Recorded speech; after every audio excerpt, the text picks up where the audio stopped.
Саламатсыздар ма, құрметті білім алушылар? Тамақ өндірісінің үрдістері мен аппараттары пәнінің оқытушысы Меңлібаева Қарлығаш Қажығалиқызы. Бүгінгі біздің өтетін тақырыбымыз механикалық үрдістер, ұсақтағыштардың жұмысын зерделеп оқу.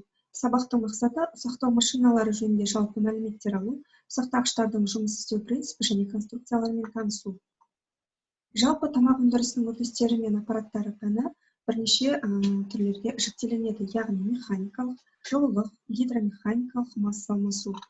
Сонымен қатар біз механикалық процестерді қарастыратын боламыз.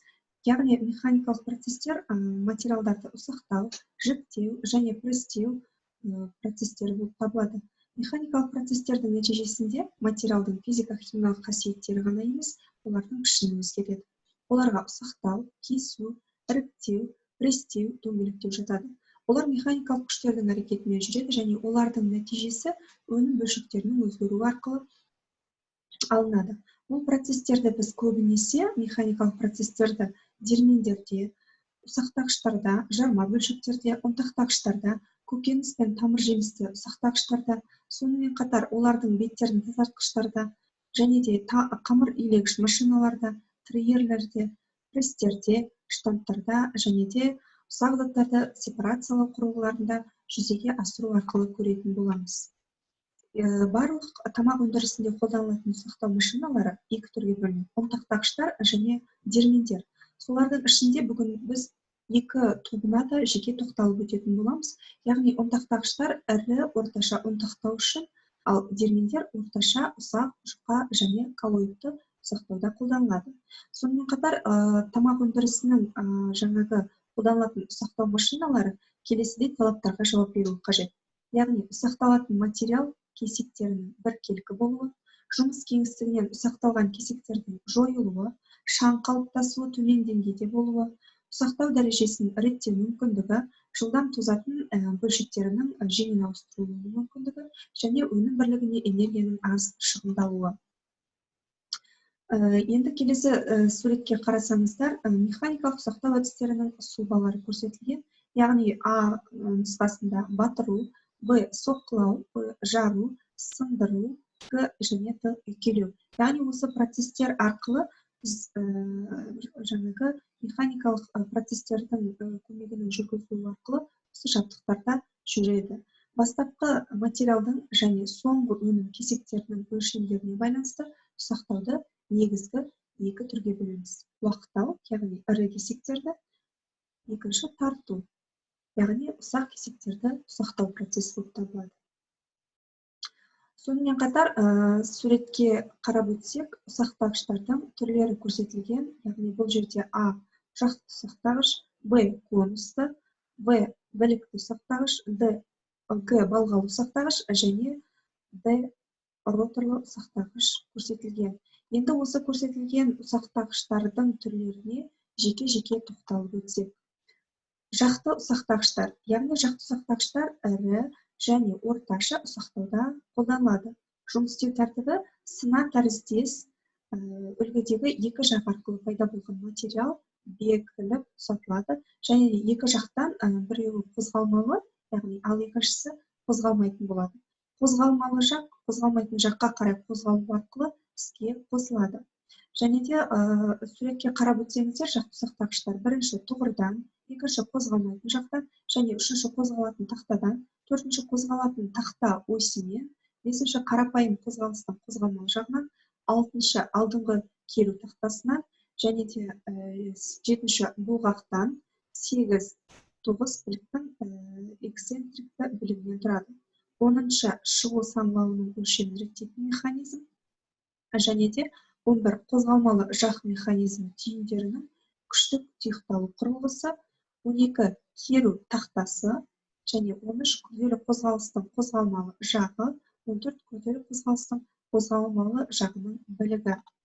Келесі ұсақтағышымыздың түрі конусты ұсақтағыш. Яғни конусты ұсақтағыш түрлі ұсақтау кезінде қолданылады. Конусты ұсақтағыштарда материал екі конусты беттерден құралған, яғни ішкі және сыртқы. Осы екі жаңағы біреуі қозғалмайтын және қозғалатын болады. Осы ұсақтағыш арқылы ұсақталынады. Және де конус ұсақтағыштардың негізгі өлшемдері 35-100 мм болатын кесектерді қабылдайды. Яғни бізге жұмыс камерасына, яғни жетекші білік арқылы өнім салынатын болса, шикізатымыз жүктелініп, айналмалы конусымыз орналасқан, жаңағы сызба нұсқада көрсетілгендей, ішкі және сыртқы, яғни қозғалатын, қозғалмайтын конустардың айналуы арқылы жаңағы ретте өніміміз шығады. Сонымен қатар осы конусты ұсақтағыштардың өнімділігі 12-220 метр куб сағатына. Және осы конусты ұсақтағыштарға тағы да қоса кететін болсақ, олар үнемді және өнімді болып келеді. Бірақ кемшілігі оның салмағы мен габариттері үлкен болғандықтан қызмет көрсету және жөндеу жұмыстары өте күрделі болып табылады. Келесі білікті ұсақтағыш. Білікті ұсақтағыш схемаға қарап кететін болсақ, бізде жабысуға бейім немесе жабысқақ қосындылардан тұратын материалдарды тиімді өңдейді. Біліктердің бетіне жабысқан материал тазартқыш қырғыштармен кесіледі немесе шетке қарай апарылады. Білікті ұсақтағыштардың құрылысы және оларға қызмет көрсету жұмыстары конусты ұсақтағыштардың құрылысы мен қызмет көрсетуіне қарағанда оңай болады. Яғни жұмыс камерасына түскен өнім екі біліктің бір-біріне қарама-қарсы бағытта айналуы арқылы майдаланып, өніміміз сыртқа шығарылатын болады. Біліктердің жетегі қозғалтқыштан, сына белдікті тегергіштен немесе шынжырлы беріліс арқылы жүзеге асырылады. Келесі бізде балғалы ұсақтағыш. Яғни балғалы ұсақтағыш тамақ өнеркәсібінде астықты, картопты, уытты, қантты, тұзды, күнжараны, тағы да басқа материалдарды ұсақтауда өте кең қолданыстағы ұсақтағыштың түрі. Бұндай ұсақтағыштардың негізгі жұмысшы органы суретке қарап кететін болсақ, балғалар, яғни жұмысшы органы бірінші көрсетілген балға, және де стерженьге еркін орналасқан балға. Одан кейін ұсақтағыш білігі айналған кезде балғалар қоректендіргіш арқылы берілетін материалды соққып, майдалану арқылы жұмыс жасалады. Ұсақталған материал илек арқылы жаңағы илек тесігінің диаметрін, балғаларды айналу жылдамдығын өзгерту арқылы реттейміз.